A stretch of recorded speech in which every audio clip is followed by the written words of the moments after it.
So before we get started, it's interesting. I've given you a lot of information, some things to think about and to consider. So before we move forward, I'm just curious, what was the number one thing you took away from the first part of the presentation? Does anyone have a number one thing?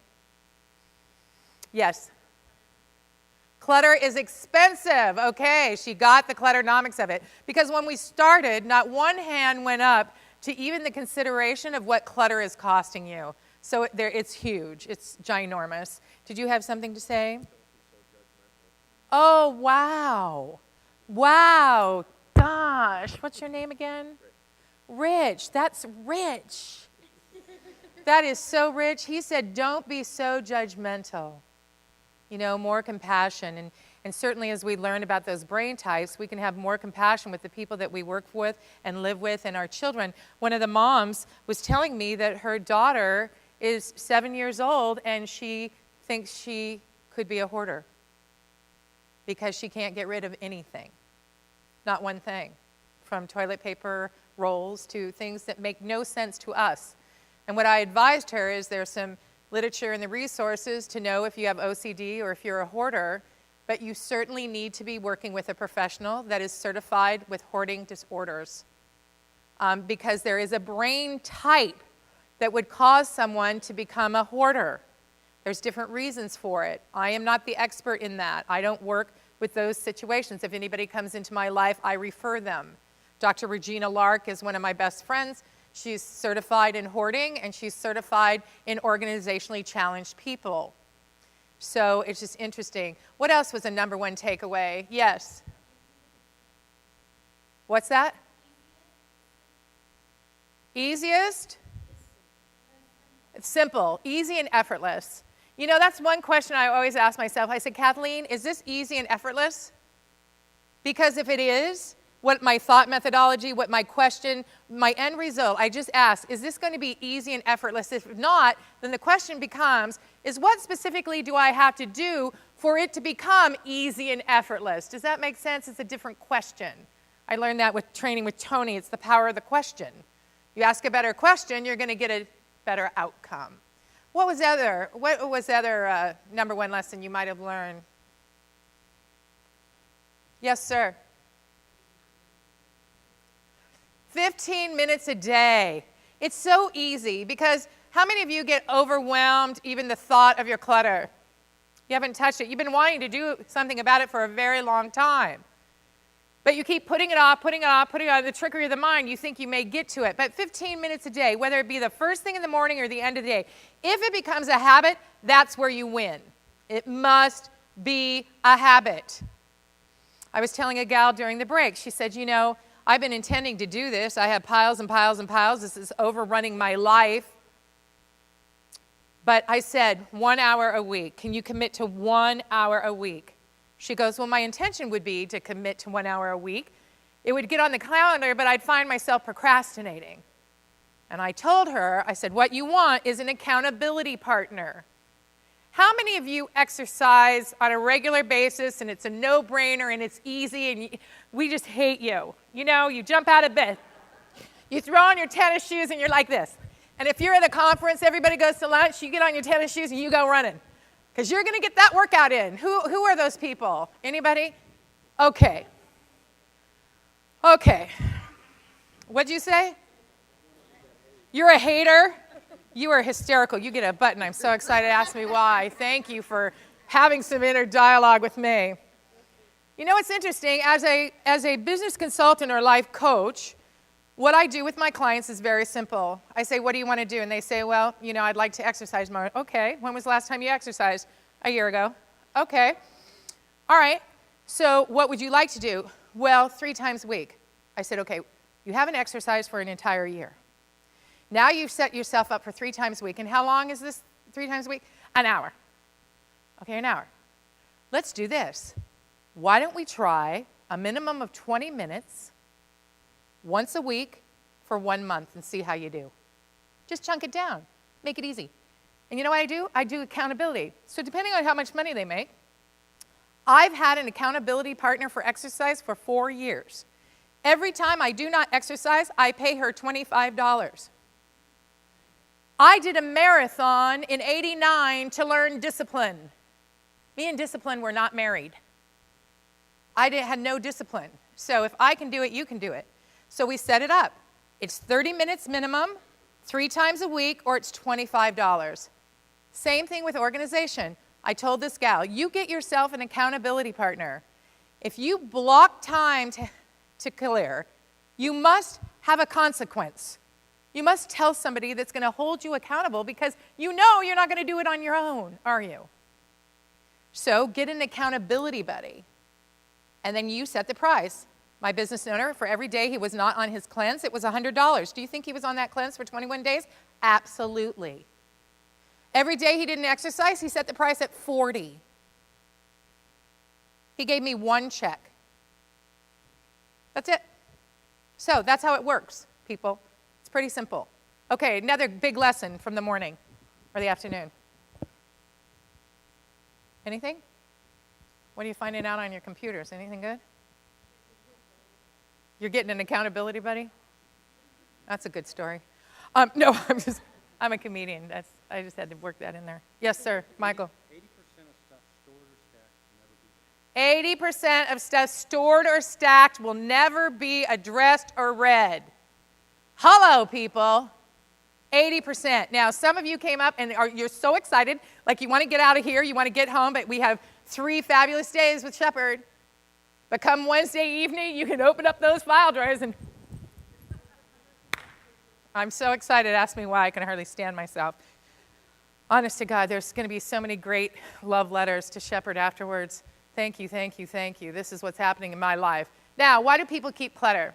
At the very beginning, I said clutter is an opportunity for what? Who can remember? Healing. Oh, gosh, she's young.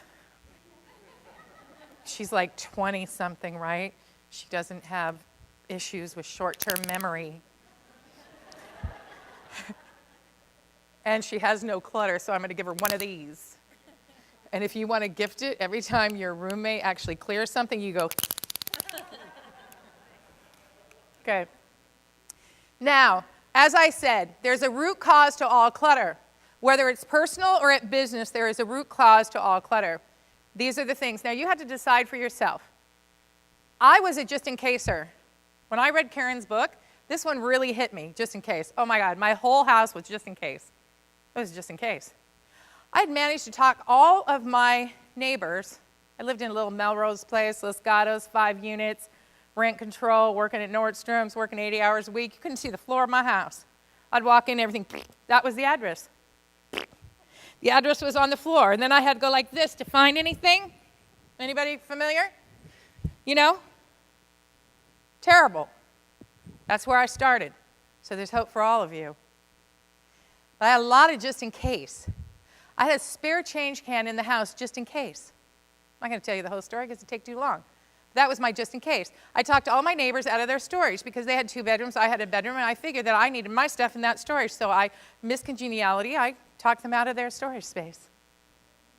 Thought I needed it. They had 2 bedrooms. So I had all this stuff. I had a bunch of comforters. I'm a Libra. I love to change design. So I was thinking, ooh, when I get a summer home, I'm going to have all these comforters. I'm going to have a black and brown one, and I'm going to have a coral one, and I'm going to have a hot pink one, and I'm going to have a purple one. And I'm in my 20s. I didn't realize that when you get money enough to own a summer home, that you typically have a designer, you have a designer trend, where the rooms actually match. And it doesn't look like a big old hodgepodge, you know? I mean, I'm still in the stage of, remember when you built the stereo with the cement blocks after you left your parents' house? So just in case is a healing opportunity. I've got a spare change can in my house. When I got to California in my early 20s, I left Washington State. I had a Blue Cross appointment in the morning on Friday. On Thursday night, I was in a horrific car accident, tossed about 50 miles an hour out the door. Broke my ankle in 3 places, and I did not tell my parents about the accident because I knew they'd ship me home. So I lived on a spare change. And the system, I was on food stamps and welfare, and they did the whole 9 yards. And here I am laying on a couch of a friend's for 3 months in a cast. and living on spare change. So you fast forward, now I'm living in Los Gatos, and I've got the spare change, and I read Karen's book, and she said, what is your just in case? It's a healing opportunity. So I had to go inside. What is the spare change to me? I made up a story. I had projected all this false security. You know, I had so much scarcity and lack and fear in my life because I thought maybe belief drives behavior. I'm a mind chiropractor now. I had a belief that at some point in my life, I was going to need that spare. What if it happens again? So it's almost like forecasting the future for it to happen, because what you think about, you bring about. Your thoughts become things. You get to be right. So that spare change, although I had a lot of false security in that spare change can, what I had to heal was my scarcity, lack, and fear. Are you with me? That was my healing opportunity. So I take the spare change can, I read the book, I take it out of the cupboard. Every ounce of my body was showered in fear because I wasn't there yet. But I thought, okay, Karen, you said the universe abhors a vacuum. If I take something out, then I'm going to get something. And that was an act of faith for me, big time. I drove to work that day to quit my job. It took 2 years to try to quit my job. I loved my job, but we couldn't figure out how I could work with the event company 3 days a week and speak 2 days a week. So I had to go out and, have some faith and step out on my own. And so I go to work, and I'm with my boss, John, and we're talking. And I give him a 6 months notice because I'm doing a lot of stuff at the company. I did all the trade show sales training for Apple for 3 years, for Macworld, doing a lot of different things. So I give him a 6 months notice.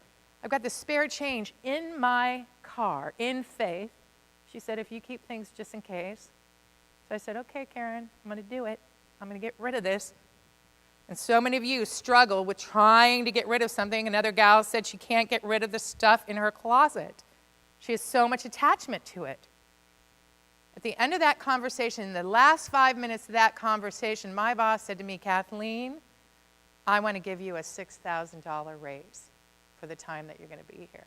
And I'm like, oh my God, this stuff works. Holy cow. She said, the universe abhors a vacuum. If you do something in faith, if you get rid of something, something's going to come in. Something is going to come in, I promise you. I promise you. And it's going to be good.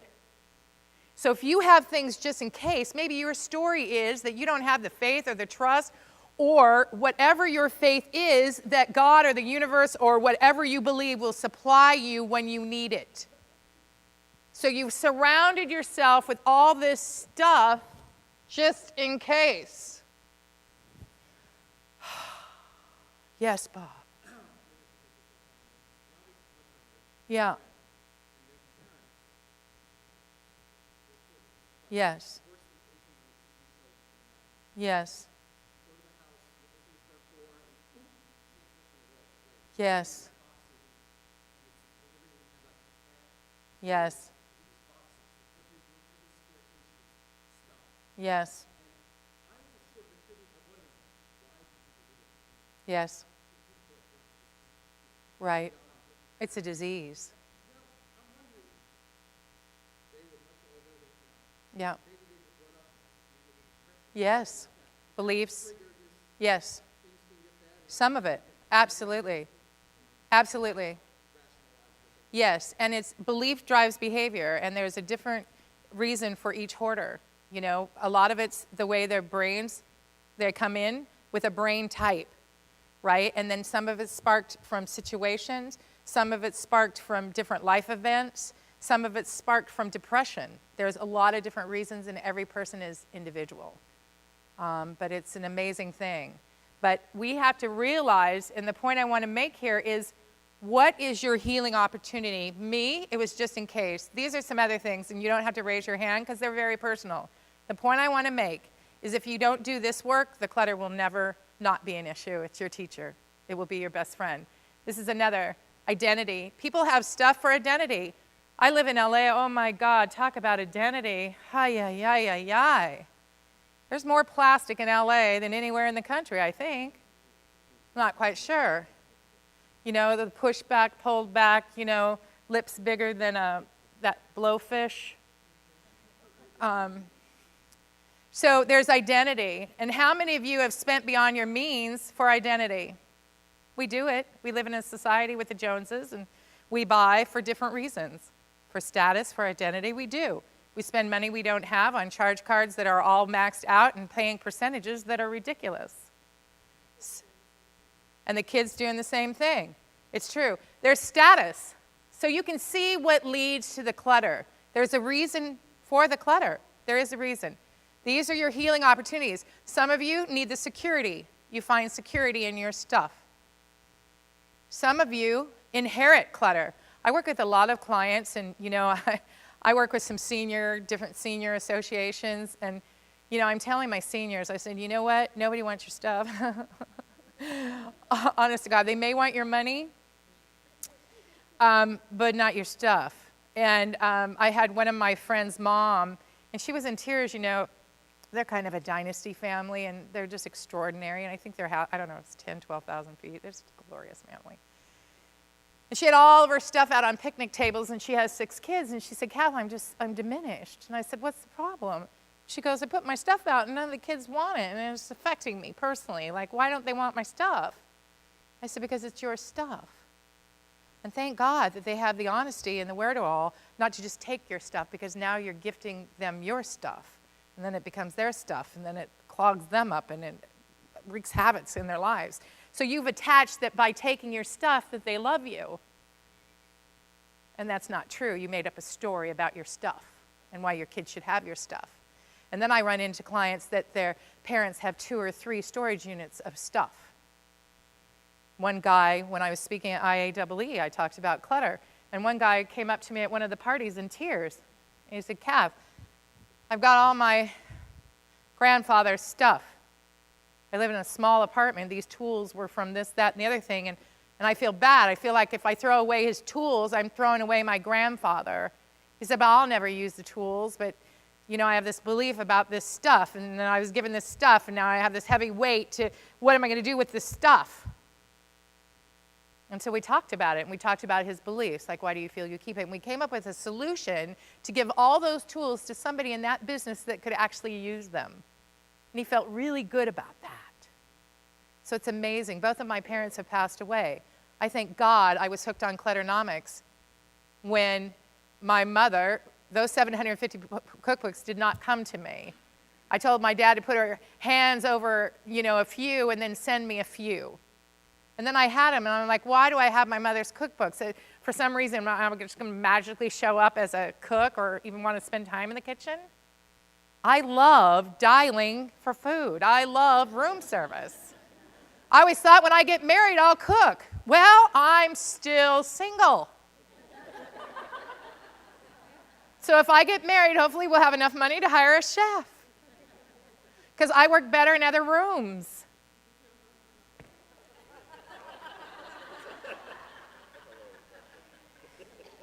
And I'm talking my office. I'm really good in the office. So inherited clutter. So what I did was I gifted those books when I was done. See, you can't release anything until you're emotionally ready to do it. Period, end of statement. If you're not ready, it's not going to happen. I'm just telling you that. So when I got done mourning the loss of my mother, and I had these cookbooks that now have become clutter, I gifted them to friends that love the kitchen, that love the experience, that are always in there. And nothing made me happier than going to my best pal Yumi's house to see my mom's book in her little clear plastic thing, all earmarked, and she's making a dinner from my mom's book for me. It was like, hey. See, my mom's name is Bunny and my dad's name is Bob, and they're so cute. They knew, I spent 4 months working on this project for you guys, and it's a big deal. And so here I am in Atlanta, and on the back of a license plate, here my mom shows up, and it says Bunny 5. So she's saying, go get him, Kath. You'll do a good job. And I'm like, oh, that's so sweet, Mommy. Thank you. So all I need to do is see bunnies. I don't need to have one of her 350 bunnies to remember my mother. And then before my dad passed away, my mother died in her sleep. We didn't get to talk to her. That's devastating for any of you who have experienced a tragic loss. And Daddy was diagnosed with cancer, and so he had like 6 weeks, so we got to talk to him. So I said, Dad, how are we going to know you're saying hello from heaven? First he said poodles, and I refuted that. I said, don't make it a poodle. I don't want to see a poodle and think of you, Daddy. That's the only dog that I just don't have an affinity for, so can you pick something else? Poor guy's 90 pounds on a morphine drip, and I'm refusing what he's telling me. Like, does that even make sense? No. So he comes back and he says, okay, Kath, I got something. I said, what was it? He says, okay, when you see pennies. So I see Bunny 5 on the license plate, and I'm talking to my dad. I said, Dad, I know you're not going to let the day go by or me to show up at this big conference, without saying good luck, and it's all about pennies. I have jars and jars of pennies. And in that second, I called out again, I looked down, and there was 8 pennies. So that's all I need. I don't need any of their stuff. You see? I see a bunny, I think of my mother, I see pennies, and there's my dad. It's so great. I have one in my bra right now. I'm telling you too much information. I have a penny right here. And I find them during the day because I have short-term memory. I forget that I found them and said hello to my dad earlier, and then they fall out. I said, hi, Dad! So it's like a double dad day, right? It's great. I want to keep them separate from the other pennies. I don't want to clutter them up. You see, they have a special place in my heart. All right, inherited clutter. Please don't give it to your children. They do not want it. A belief that more is better. Scroogeness. Using clutter to suppress emotion. It's kind of like shopping. Ladies, how many of you shop to suppress emotions? And how long does it actually work for you? Okay, you go out and you shop. Is it kind of short-lived? What's that? One paycheck, right? And do you ever get any negative feelings after you've actually done it? Remorse, right. So, you know what's really great about getting hooked on Clutternomics? I think I'm going to be the greatest partner on the planet when I get married. You know why? Because I'm not a spender. If I love it, and if I need it, I will buy it. I went to Asia one time with 2 suitcases, came home with 6. That is not the case anymore. I can walk anywhere and go, ooh, love it, ooh, love it. Do I need it? No, but I love it. If I want it, I can get it, but I do not want it in my home. Ugh. Okay. And then there's the obsessive compulsive disorders. How many of you have collections, but they're actually in that collection that you love it, you love it. You have like 100 or 1,000 frogs. Let's see the collectors in the room. Collectors, okay, Now, how many of you collectors actually have your things showcased and out for everybody to see, or they're in boxes in storage? You're so perfect, it's almost sinful. Okay, so you have magnets, so that's your little collection, and they're out for you to see. And you love them, so you get to keep them. Okay, fantastic. And they're not in a box. No. Where's yours? In your bathroom. In a shadow box. See? She loves them, and they're being represented. Oh, and now we have a family rule. Do not buy any more. Yeah, you're going to get overrun. And what's your collector? Pigs. From around the world. Oh, yes. And they're from around the world. And that makes them invaluable. That's right. Yeah, I got it. Yeah. So, once again, the point of it is here. Whatever it is for you to heal, that's where you do the work. The clutter will be gone. The clutter is your teacher. You got it? Yay. Okay. Let's look at the top 5 physical office clutter issues. And you'll either agree with these or not, but tell me, okay? I went out and did some research for this. Number 1, paper. Would you agree? Paper. Number 2, email. Woo, now you're coming alive. The desk. Yes? Files.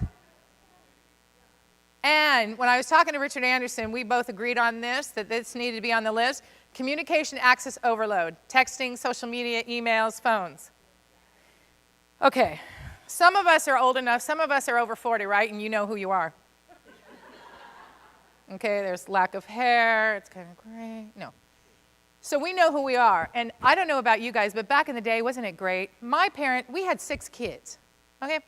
Dad had a business. Mother worked part-time. We had 6 kids. She put out 350 Christmas cards every year. He was in Rotary. They were in the Elks. They were in the Lions. Mother was a philanthropist in PEO. They were in the theater. Dad's running a company. And they would have theater on Friday, Saturday, and Sunday. And they had to rehearse. 4 o'clock on the calendar in the mornings was Dad's rehearsal time. He had to get up at 4 o'clock to fit it in, to rehearse, to do theater.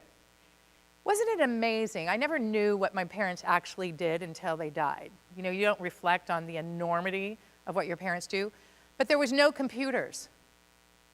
So it just seemed, with all that they did, they had this massive quality of life, even doing what they did, right? Do you feel, as I do, that all of this technology has sucked out the quality of our life? Would you agree? Sucked it out. And anyone else have a love-hate relationship with technology? You love it and you hate it? You love that you can announce an event to hundreds of your members in one push of a button. It's very exciting. But I liked, and I'm going to talk about this one first because we're here. I was talking to Richard about this, Anderson. And he has, rather than the company phone, he has everybody trained to call his cell phone. So, you know, he doesn't have to check this phone and then this phone. It's so much. So maybe that's a solution some of you could do, is you train your people just to call your cell phone and you get rid of that office phone. Isn't that right, Richard? Isn't that what you told me? That way, people can always reach him. Now, I want to have a little conversation with him. He's a 24/7 guy. See, and I'm kind of like borders and boundaries, and, you know, and I know he's Mr. Service. You know, if you look up in the dictionary, you see his picture on customer service, Nordstrom's, Saks. Who else is really good? Four Seasons. That's Richard. Okay. I'm the type, I don't answer the phone after 6 o'clock unless it's an emergency. If you need me, email me. I tell everyone to email me. Do you get texts from people and they're talking about business in text? What is that? What? I can't even track that. You know, I'm going to forget that I got the bloody text. So I coordinate and have everybody email me. If you want me, email me. Now, with ADD and ADHD, I don't answer the phone during the day. It goes to voicemail. People know that because it's distracting. Now, I'm checking my voicemail if there's any emergencies. I don't look at IM. I don't go to Facebook. I don't have the TV on. Nothing. At my office is absolute quiet. There's no music. There's no TV. There's no nothing. I need to focus. I have a brain type that needs to focus, right? So I know the phone. I've worked where there's a lot of phone. And some realtors say, you know, thank you for calling, and I'll get back to you between 11 and 12 and 3 and 4. So it depends on who you are and what you do and how accessible you need to be. But there's ways that you can shrink that down. I got rid of my home office phone, and I now only have a cell. That's helped a lot. Does that make sense? So let's look at paper. Paper is an interesting thing. Now, who has a strategy to manage paper? How many of you love dealing with paper? Not one hand. So that means there's a lot of piles going on, right? So this is the deal, and I'll be very brief on paper.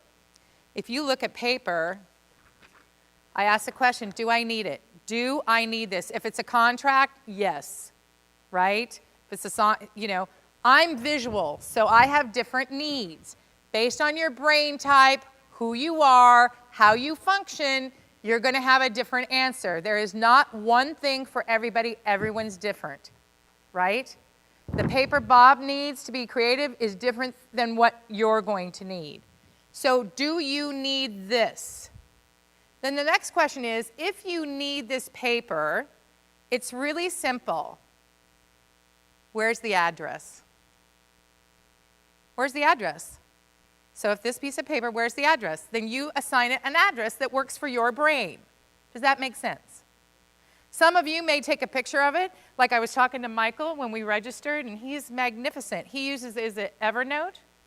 He uses Evernote. It's a great tool for him. He is highly organized. He might take a picture of it and just put it right into that note section. That's the way he works. Make sense? And then you say, can I find it on the web?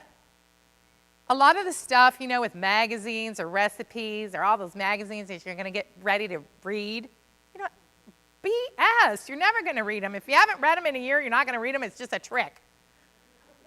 Your mind has played a trick on you. So with paper, do you need it? And if you need it, where are you going to file it? Where's the address? Is that simple enough? Yes, Bob, and the homeless paper is what I'm telling you. The homeless paper needs an address. If you're going to be able to find it, it needs an address. Otherwise, it's going to take up time. Does that make sense? So you must decide where the address is going to be, okay? So these are just quick tips because we don't have a lot of time. Email. Now, I'm the type of person with email, I am visual. You might think I have a clutter issue. I have all my email in my Outlook. Why? It's not clutter. Because I can put in your name and go, Richard Anderson, boom. Everything I need, Richard Anderson is right there. I love it. It works for me. If I put it in a file, then I got to figure out where it is, and then I got to figure out where I filed it, and then it's going to get lost, and then I'm going to waste time, and then if it goes on the desktop, and then I back it up. And no. Now with the new Outlook, I go, works for me.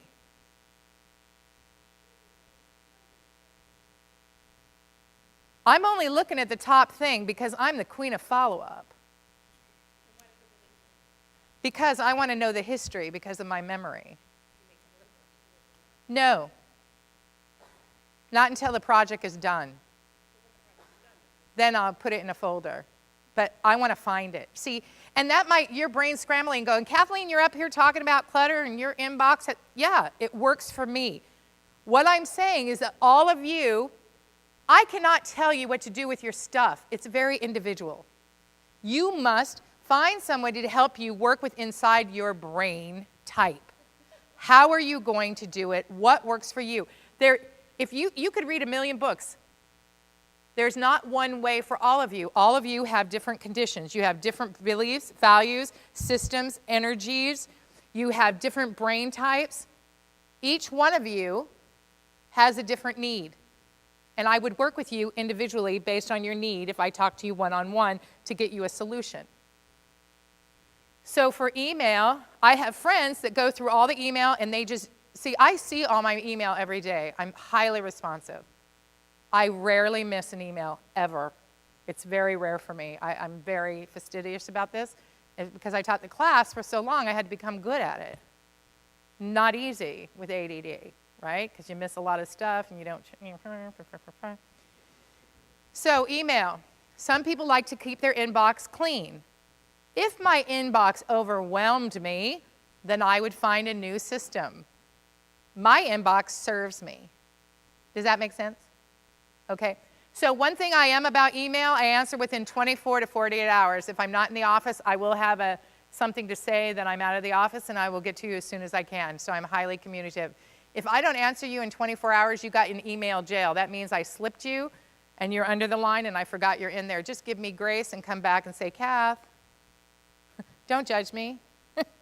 And don't judge the people you're working with. If they're consistently like this and all of a sudden they mess up, don't stomp on them. You suck. One time in a year, now I suck. Lighten up. Desk. This is what I do with desk. For the desk, I highly recommend you take everything off the desk. Everything comes off the desk. Everything. You touch everything. Do I love it and do I need it? Do I love it and do I need it? Do I love it and do I need it? If you get a yes, yes, goodie, it gets to stay. Now, some of you hoarders, everything's going to be a yes, yes. Okay, so be careful of your yes, yes. Now, what Peter Walsh from Australia, you know, famous Peter that's on the Oprah shows, he looks at the stuff and he says, you should only have the must things. What must be on your desk? Tape,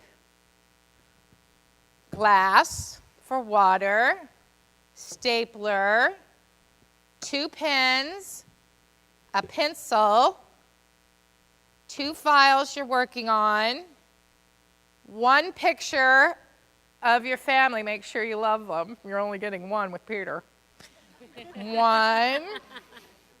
Okay, and everything should be within arm's length. Everything else needs an address off the desk. That's what he advises. Does that make sense? Now, I'm a visual person. Okay, Peter.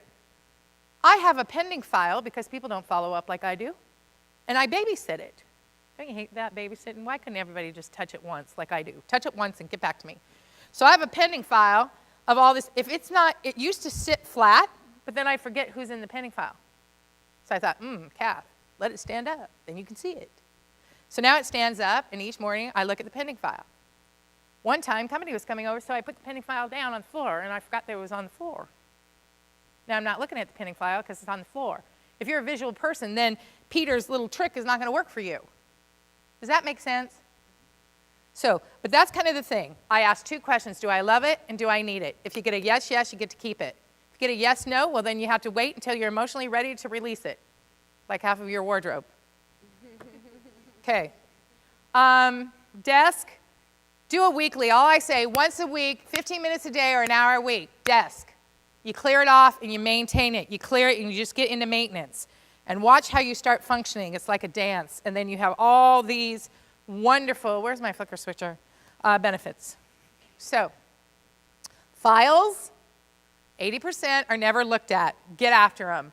What I did here is I never do it during, I was in Mary Kay, A time, B time. A time is money-making time. B time is preparing to make the money. C time is after hours. That's laundry, you know, things of this nature. So I don't want you sucking up your whole day space clearing. No, this happens after, you know, you stay a little longer at work or come in on a weekend. But the files, what I did is I just took out one section. That's it. Same thing I do. I look at every single paper. Oh, and it was so much fun. Oh, God, I'm amazing. I did that? Wow. Oh, I couldn't stand him. Wow. Oh, my God, my niece's interview from when she was 4 years old. That's fabulous. That's an action. Pictures from when she was 6. Fabulous. I put together a 17th birthday present. Now it's out of my house. I found it, made a gift. It's gone. So with paper, basically I go, okay, if I need it. If I don't, does it need to be shredded? Can it be recycled? Or does it get filed? Very simple, right? Very simple, very simple. Files, now I'm working on it, and it's a process, so I'm still working on it. I started in November.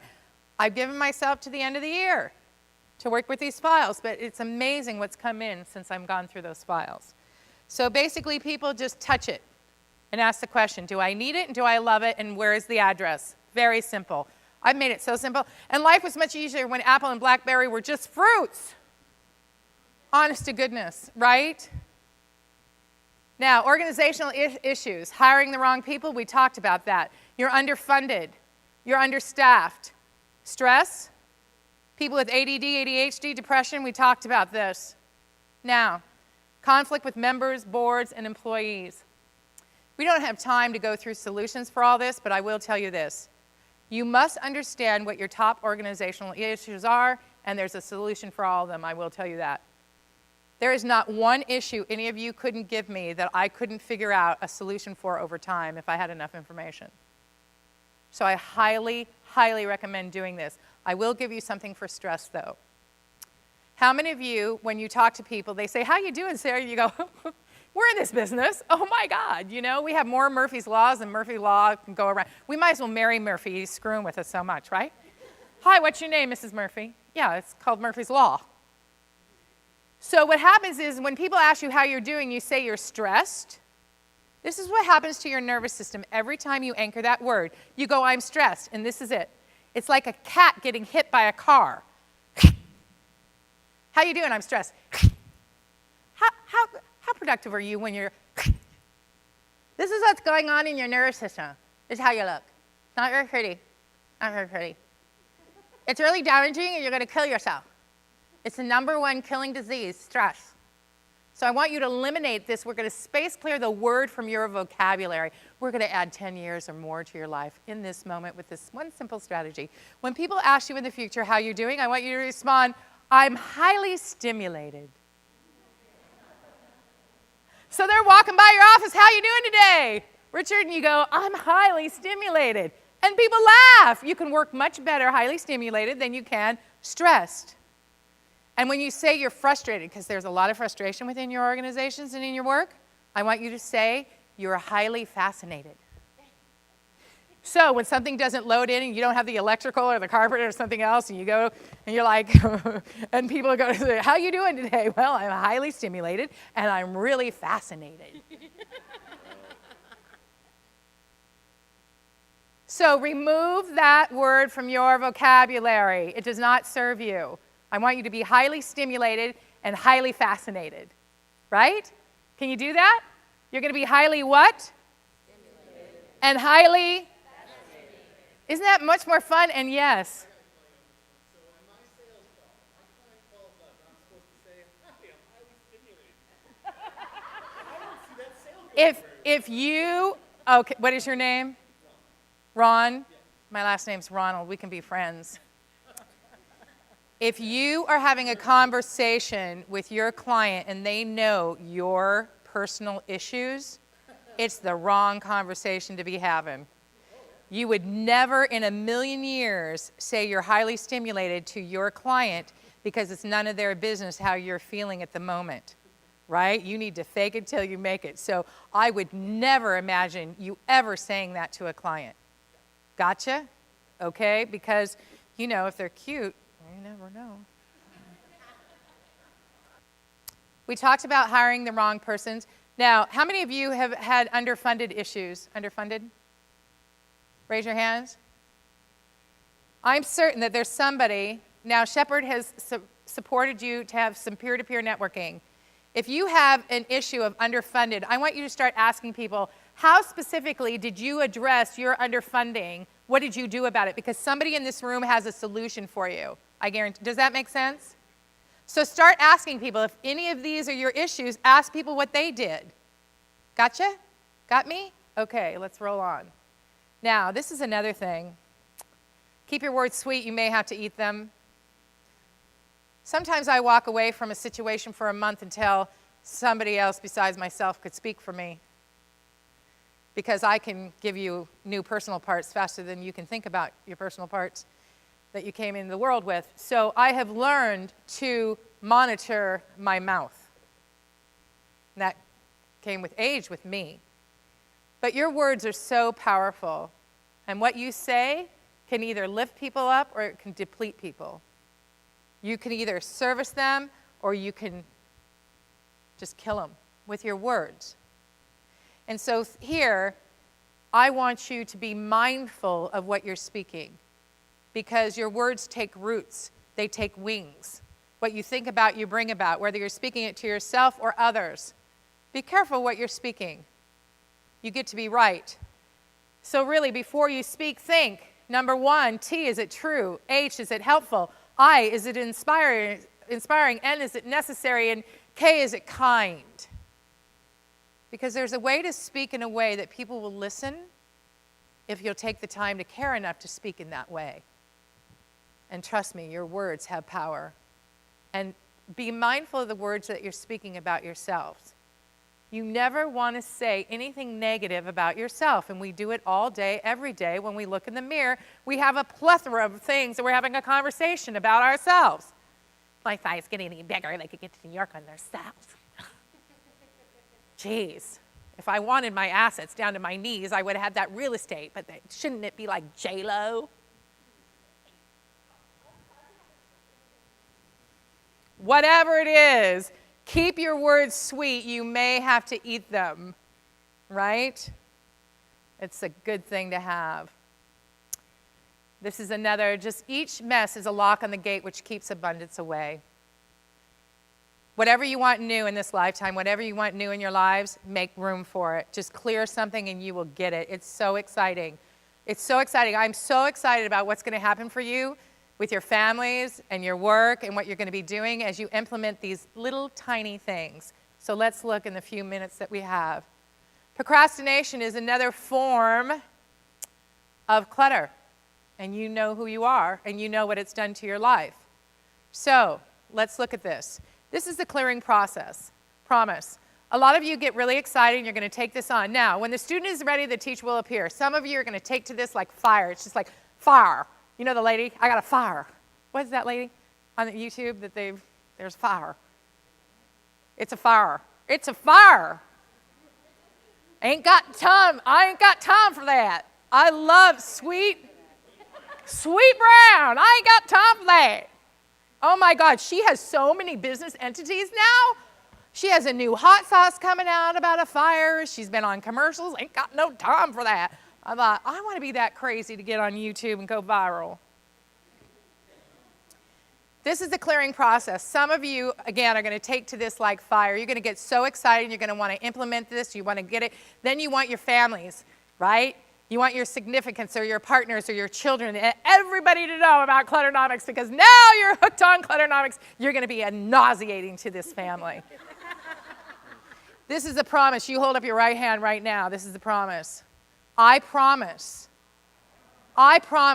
not to touch anyone else's clutter. I promise not to touch anyone else's clutter. Keep your hands up. Come on now. I can only touch my own clutter. Touch my own clutter. Clutter is a healing opportunity. Their clutter is not my business. When they're ready, they'll clear their own darn clutter. I promise not to buy the book for their birthdays. I promise not to keep it out on the desktop and let them trip over it. I promise not to use passive-aggressive conversation. And this is the deal.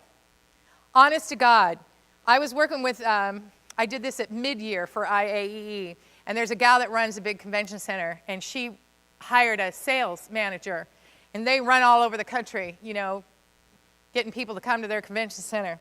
And she gets a sales manager that has a brain type that can't organize her way out of a box, right? She is organizationally challenged. So we've got OCD, you know, very particular, everything has a place, and then we have, so she's making all kinds of judgments about her new sales manager. Judge. Sales manager goes out for a week. Ooh. Boss thinks she's doing a favor if she goes in and clears that office.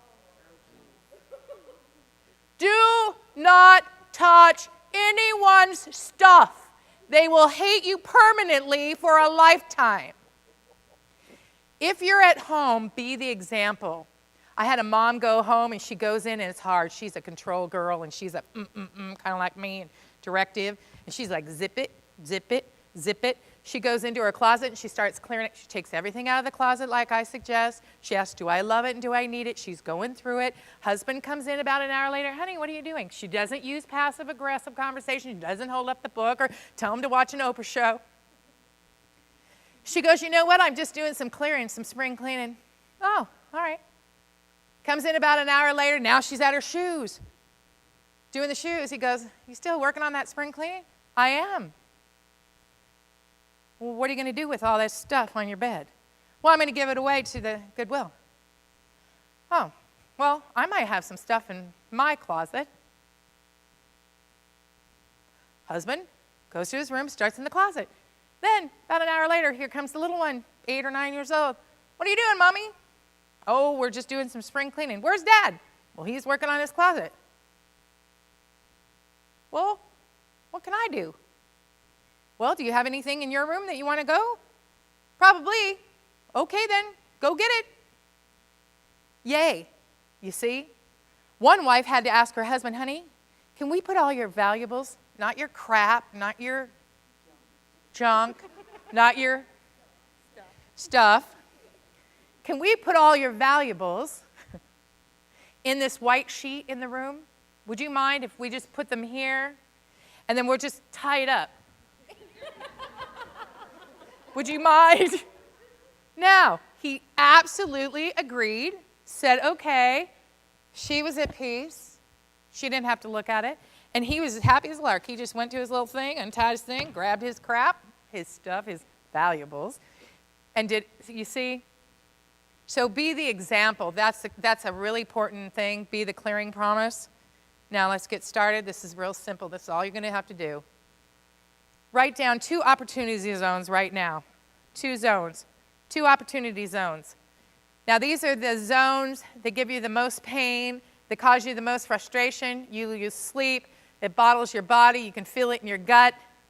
Now, if it's not physical, you might have some emotional clutter to address.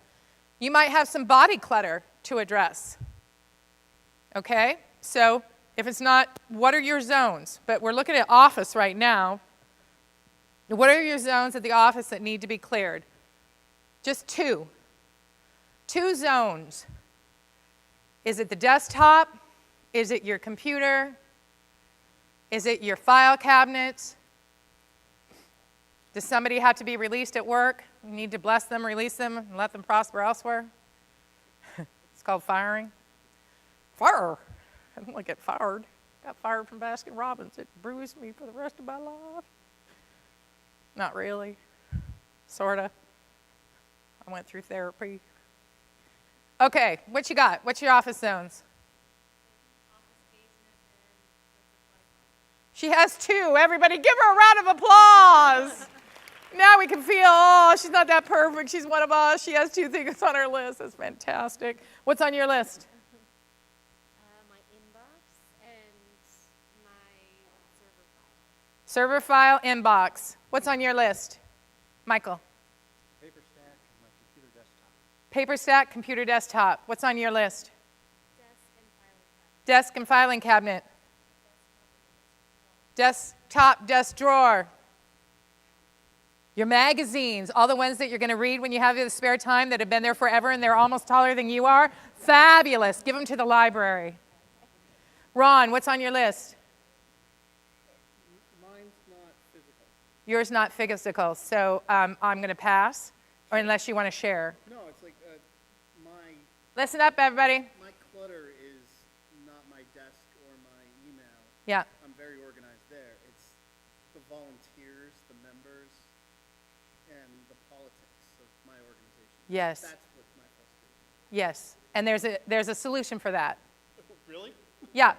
Talk to me and give me more details. I can help you out. What's on your list? Production book. Production book? Okay, what's on your list? Paper stack? File folders. Rich? Erd? I said interdependency and my book club. Oh. Okay, that's new. You'll have to tell me more about that because I've not heard that, so I don't have a response, but I'm glad you have 2 things on your list. You're an overachiever. Okay, you've got something on your list. This is all I'm asking. Take 1 zone. 1 zone, circle it, 1 zone. Now, it can be your focus for the next 30 days. 1 hour a week or 15 minutes a day, that's it. Okay? That's it. Very simple. Think 80-20, people. Think 80-20. You wear 80%, no, you wear 20% of your wardrobe. 80% needs to get blessed and released. It's that just in case. How many of you are a size 18, half your wardrobe is a 9, and you've been waiting to get into it for at least 6 years? Because you know that this is the year. This is the year. This is the year. Everyone, yes. Think 80-20. If you have all those CDs, you're listening to 20% of your music. The apps on your phone, I don't have any. An 8-year-old put 2 apps on my phone. It's 2 apps too many for me. I'm not an app girl. Okay? But if you're an app person, you have all those apps sucking up all that energy, and you're only using a few. Bless and release the others. Now, what's really interesting is that if you look at your sales team, now this doesn't apply to Richard Maple's sales team. He is 1 in a million, because I'll tell you why. He's figured out how to do this. Most sales teams, 20% of the sales teams will produce 80% of the volume. And that could be happening in your organization. Talk to Richard Maples to see how he got 80% of his, it's not the 80-20 rule, it doesn't even apply. Sometimes it doesn't apply. If you look at your websites, 20% of your pages are generating 80% of your views. Okay, so focus on the 20%, tighten that up. 20% of your marketing and networking efforts are producing 80% of your results. So when I go into a thing, I'm only looking for the 20%, and we expand that. When I started working with my client in Ohio, I said, you're working too hard, you got way too many clients, it's just a mess. Who's your A clients? Let's get more of those. So we can have a few A clients, we have some Bs that could become an A, and we bless and release the Cs and the Ds because they were just too much clutter on too many levels. Now you can't do that to your members because you need your members, right? So this is another great book. I think this should be a read for every single person in your organization. It's called The 80-20 Principle. It's a secret to achieving more with less by Richard Koch. It's in your handouts. Phenomenal book. He even talks to your strategies with investments. 20% of your portfolio is generating 80% of your return. He really debunks the old model of being diversified. So I follow his model. I watch my stocks every single day. I love me some Apple. Okay, think 80-20. Think everything has an address, right? Everything has an address. It's so simple. Do I love it? Do I need it? Yes, yes. What is the address? Very simple. Very simple over time. See, we just boiled it down to the simplicity. The awkward moment when you put something in a safe place and you don't lose it, then you forget where the safe place is. For those of you that have memory issues, then you need to have an Excel sheet to remind yourself where you put the stuff. And it's not funny, it's true. Okay, I take pictures of people now. I take their picture on my phone, and I write a note on the back. So now I have your picture, I have your business card, now I have your email, and I'm not going to forget you. So I've set up little things in my world to work, okay? Think, touch it once. If you can touch it once, touch it once. The email comes in. If I'm doing email, I touch it once. I open it. If I need to print it, I print it. The action is done. It's done. You see? Boom, boom, boom. Done. And I have a propensity to go off and do all these things. And in my mind, I'm like, stay with the file, stay with the file, stay with the file, stay with the file, stay with the file. You have to do this, this, this, this, and this before you can move from this file, Kathleen. This is how I have to talk to myself. Stay with the file. And then I complete all the actions, and then I get it off, and then I go to the next thing.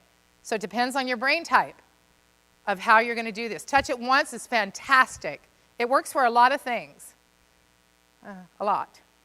Some things it doesn't work for, and you can make up your mind what that is. Okay, so here we are, everybody. This is very simple. We're going to boil this down for all of you. You're going to walk out of here, and you're hooked on Clutternomics, and everybody's happy, and we get a great party tonight. I want you to buy and read the Clutter book and the 80-20 book, okay? So make that an action item that you do and incorporate into your work. Then I want you to block 1 hour a week and make it a religion. Get an accountability partner if you have to. If you want to do 15 minutes a day, do 15 a day. But I will tell you that huge transformations of 1 hour a week over a year's time, you will not be the same person. I guarantee it. So exciting. I could spend 2 hours just on benefits. Focus on your number one zone. Now, some people like to break it down and they like wins. So they'll do a small drawer and a small little this. Whatever works for you. There's no right or wrong. There's lots of people with lots of opinions. Do what works for you, but just do something. Okay? Interview and hire some support. If you at home have issues with clutter, you could hire a team. Dr. Larkin and her team, if you lived in the LA area, could come to your home and in a week and knock the entire place out. I really highly recommend hiring a professional to support you. It will never cost you in the end. They're worth every single dime. Clear your opportunity list. That's your healing list. You have opportunities for healing. This is what's going to happen. This or something like this.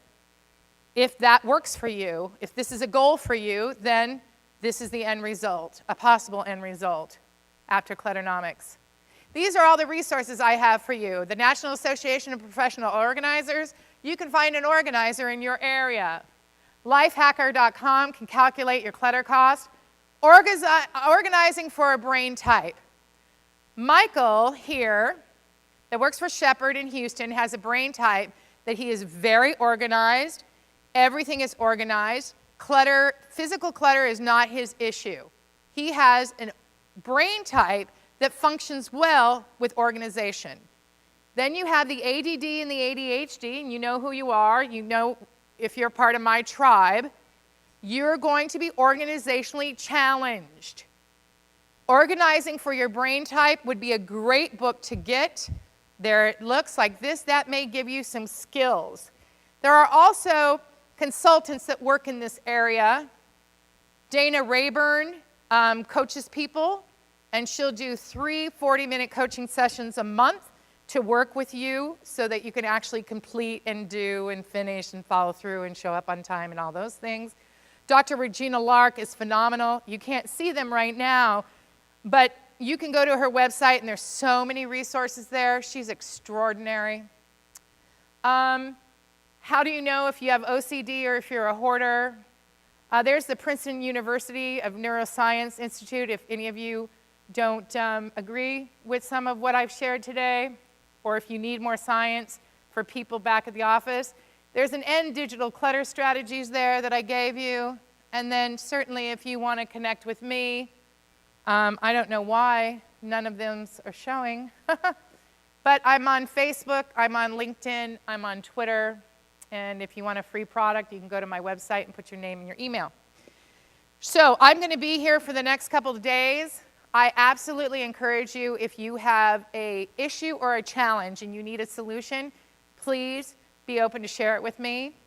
Any of you want to look at any further, like coaching, we can look at that too, but I want to be available to be of service for you until Tuesday evening. So if there's something, just please come up to me and share whatever that is. I would love to hear any of your emails or your successes or your transformations. It would do my heart just soaring to the moon and back. Thank you for this time of being present and really sitting through this when a lot of you just wanted to get up and go to your room and take a nap, because I know how that feels too.